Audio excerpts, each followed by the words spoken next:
உதவிடுமே. உம்மால் ஜெயிப்பவன் நான் தானே, உம்மால் ஜெயிப்பவன் நான் தானே.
Children, welcome to VBS. இந்த ஆண்டு தலைப்பு என்ன தெரியுமா? ஜெயிப்பவன். ஜெயம், வெற்றி. விக்டரினா உங்களுக்கு ரொம்பவே பிடிக்கும், அப்படித்தானே? எக்ஸாமில், ஸ்போர்ட்ஸில் நம்ம ஜெயிச்சிடணும், எல்லாரை காட்டிலும் நாம் ஜெயிச்சிடணும் அப்படின்னு சொல்லி விருப்பம் எல்லாருக்குமே இருக்கும். வெற்றினாலே நமக்கு ரொம்ப சந்தோஷமாக இருக்கும், அப்படித்தானேப்பா? எல்லோரும் தலையாட்டுறீங்க. வெற்றினா நம்ம எல்லாருக்கும் ரொம்பவே பிடிக்கும். நம்ம வீட்டில் பெரியவங்க, அப்பா அம்மாலாம் என்ன பண்ணுவாங்க? தான் பார்க்குற வேலையில் எப்பொழுதும் ஜெயிக்கணும், நம்ம பார்க்குற வேலை எப்பொழுதும் ஜெயமாக இருக்கணும், வெற்றி அடையணும் அப்படின்னு சொல்லி விரும்புவாங்க இல்லைங்களா? யார் ஜெயிப்பாங்க அப்படின்னு சொல்லி இந்த VBSல நம்ம கற்றுக்கொள்ள போகிறோம். நாம் எப்போதும் ஜெயிக்கிற தம்பியா, ஜெயிக்கிற தங்கையா நாம் எப்போதும் இருக்கணும். கருத்து வசனம் பார்ப்போமா? இயேசுவானவர் தேவனுடைய குமாரன் என்று விசுவாசிக்கிறவனே என்று உலகத்தை ஜெயிக்கிறவன் யார்? 1 யோவான் 5ஆம் அதிகாரம் 5ஆம் வசனம். இந்த வசனத்தில் கொஸ்டின் இருக்கு. ஆன்சர் பார்க்கலாமா? இப்போ ஆன்சர் கண்டுபிடிக்கலாமா? நீங்கள் எக்ஸாம்லாம் எழுதும்போது மிஸ் சொல்லுவாங்க, சில கொஸ்டின்ஸ்லாம் ஆன்சர் உள்ளேயே இருக்கும், கவனமாக எழுதுனீங்கன்னா நீங்கள் ஃபுல் மார்க் வாங்கலாம் அப்படின்னு சொல்லுவாங்கல்ல. யார் ஜெயிப்பாங்க தெரியுமா? இயேசு தேவனுடைய குமாரன் அப்படின்னு சொல்லி யார் அக்செப்ட் பண்ணுறாங்களோ அவங்க ஜெயிப்பவர்கள்.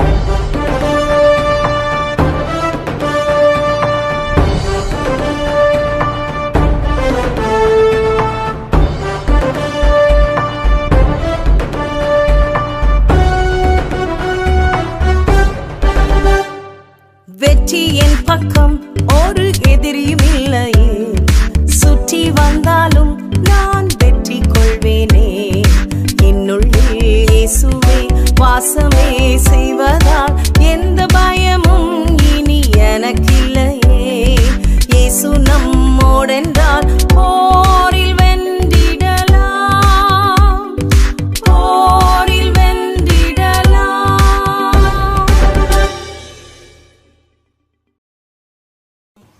நாள் ஒன்று. புது வாழ்வு பெற்றவன் ஒருவன் கிறிஸ்துவுக்குள் இருந்தால் புது சிருஷ்டியா இருக்கிறான். பழையவைகள் ஒளிந்து போயின, எல்லாம் புதிதாயின. 2 கொரிந்தியர் 5ஆம் அதிகாரம் 17ஆம் வசனம். டே 1 இப்போ பார்க்க போகிறோம். புது வாழ்வு பெற்றவன் ஒருவன் கிறிஸ்துவுக்குள் இருந்தால் புது சிருஷ்டியா இருக்கிறான். பழையவைகள் ஒளிந்து போயின, எல்லாம் புதிதாயின. 2 கொரிந்தியர் 5ஆம் அதிகாரம் 17ஆம் வசனம். ஒருவன்னா அது யாராக இருக்கலாம், சின்ன குழந்தையா இருக்கலாம், பெரியவங்களா இருக்கலாம். அவங்க கிறிஸ்துவுக்குள்ளே இருந்தாங்கன்னா அவங்க புதிய ஆளாக இருப்பாங்க. நான் ஜெயிப்பேன் அப்படின்னு சொல்கிற தம்பி தங்கைக்கு ஒரு புது தீர்மானம் இருக்கணும். வண்ணத்து பூச்சி பார்த்துருக்கீங்களா? எல்லாரும் பார்த்துருக்கீங்க. பட்டர்ஃப்ளை அது எப்படி இருக்கும்? பியூட்டிஃபுல்லாக இருக்கும், மெனி கலர்ஸில் இருக்கும், ஹைட்டாக பறக்கும். ஆனால் அது பிறக்கும் போதே அப்படியே பறக்குது இல்லை. முதல்ல அது முட்டையாக இருக்கும், இலையினுடைய அடிபாகத்தில் இருக்கும். அடுத்து பார்த்தீங்கன்னா கம்பளி புழுவாக மாறுது, கேட்டர்பில்லர். கம்பளி புழு அழகாவா இருக்கும், பார்க்கறதுக்கே எப்படி இருக்கும்? கம்பளி புழு ஊர்ந்து ஊர்ந்து போகும், இலைய சாப்பிடும். அடுத்து பார்த்தீங்கன்னா அது லார்வா என்ற ஒரு பருவத்தை அடைந்து தன்னை சுற்றிலும் ஒரு வகை நூல் மாதிரியான ஒரு திரவத்தை சுற்றி ஒரு கூடு அமைக்கும். அந்த கூட்டில் அது லாங் டேஸாக இருக்கும், வெயிட் பண்ணிக்கிட்டே இருக்கும். எதுக்கு தெரியுமா? எமர்ஜ் ஆகிட்டே இருக்கும். அழகான பட்டர்ஃப்ளையாக உருவாகிறதுக்கு அப்படியே அந்த கூட்டுக்குள்ளே லாங் டேஸாக படுத்திருக்கும், வெயிட் பண்ணிக்கிட்டே இருக்கும். 21 டேஸ் கழித்து அந்த கூடு பார்த்திங்கன்னா வெடித்து அழகான ஒரு பியூட்டிஃபுல்லான ஒரு பட்டர்ஃப்ளையாக வெளியே வருது.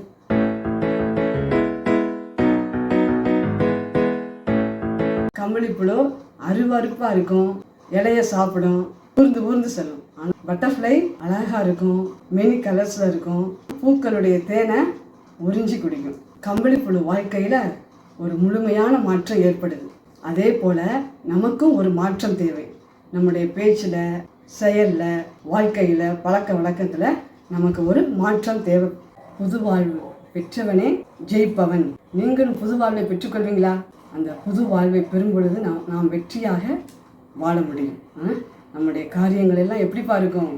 ஜெயமாக இருக்கும். புது பலன் நமக்கு உண்டாகும். இப்படி உண்டாகும் போது நாம் ஜெயங்கொள்ள முடியும். சரியா? Okay children, God bless you.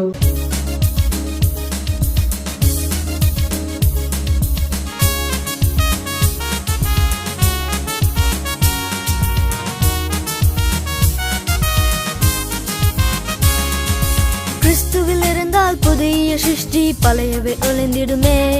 நீ கிறிஸ்துவில் இருந்தால் புதிய சிருஷ்டி, பழையவை ஒழிந்திடுமே. எல்லாம் புதிதாகுமே, வாழ்வில் மகிழ்ச்சியே. நீ கிறிஸ்துவில் இருந்தால் புதிய சிருஷ்டி, பழையவை ஒழிந்திடுமே. நீ கிறிஸ்துவில் இருந்தால் புதிய சிருஷ்டி, பழையவை ஒழிந்திடுமே. பேச்சிலே மாற்றம், நடையிலே மாற்றம், முறையிலே மாற்றம், உள்ளத்தில் மாற்றம். கிறிஸ்துவில் இருந்தால் புதிய சிருஷ்டி, பழையவை ஒழிந்திடுமே. நீ கிறிஸ்துவில் இருந்தால் புதிய சிருஷ்டி, பழையவை ஒழிந்திடுமே. பாவ ஆசை நீ உன்னிலே வந்தால் பரமநேசுவை நோக்கி பார். நீ கிறிஸ்துவில் இருந்தால் புதிய சிருஷ்டி, பழையவை ஒழிந்திடுமே. நீ கிறிஸ்துவில் இருந்தால் புதிய சிருஷ்டி பழையவை ஒளிந்திடுமே எல்லாம் புதிதாகுமே வாழ்வில் மகிழ்ச்சியே நீ கிறிஸ்துவில் இருந்தால் புதிய சிருஷ்டி பழையவை ஒளிந்திடுமே நீ கிறிஸ்துவில் இருந்தால் புதிய சிருஷ்டி பழையவை ஒளிந்திடுமே